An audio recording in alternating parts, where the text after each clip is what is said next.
Alors je suis extrêmement satisfaite. Je suis ici en visite dans le centre de correction nationale, mais l'antenne au Katanga.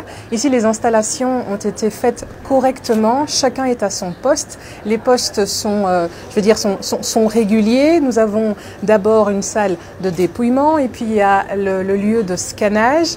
Ensuite les informations vont être transférées dans la salle des serveurs et il y a la salle de contrôle qui va un peu chapeauter le tout. Donc vraiment toutes les étapes sont respectées, la technologie est utilisée et ça vous savez que c'est très cher à notre ministre d'État, ministre de l'Éducation nationale et Nouvelle Citoyenneté. Nous sommes en 2025, donc nous voulons vraiment mettre le système éducatif à la page aussi. Donc les machines vont utiliser un programme relié à l'intelligence artificielle, ce qui va permettre de diminuer les fautes ou les erreurs humaines. Mais attention, c'est de l'intelligence artificielle. Donc toujours, nous voulons travailler avec des êtres humains derrière. Donc il y a toute une équipe qui a été formée pour pouvoir maîtriser ces différentes technologies. Donc il y a un double contrôle. Il y a le contrôle de la technologie, il y a le contrôle humain justement quand l'intelligence artificielle repère une erreur. La correction se fait manuellement.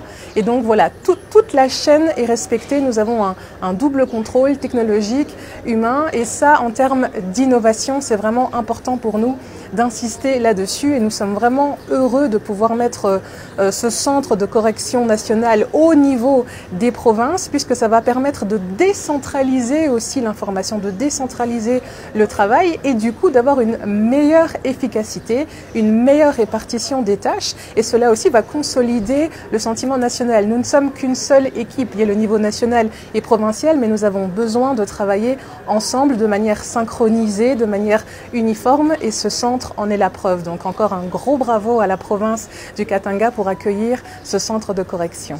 Au niveau sécuritaire, et encore une fois d'un point de vue sécurité technologique, mais d'un point de vue sécurité physique, le centre est bien protégé. Il y a une présence policière. Nous sommes ici bien entourés. Donc vraiment toute la chaîne est respectée dans les moindres détails et de manière précise. Donc vraiment de ce point de vue-là, je suis de nouveau satisfaite et ça me donne l'espoir vraiment que ça va bien se passer. Et je vous rappelle que c'est une phase pilote ici, donc vraiment toutes les conditions qui sont réunies ici vont nous permettre de faire un déploiement sur les autres provinces. Donc vraiment toutes les observations qui sont faites ici sont très importantes pour nous.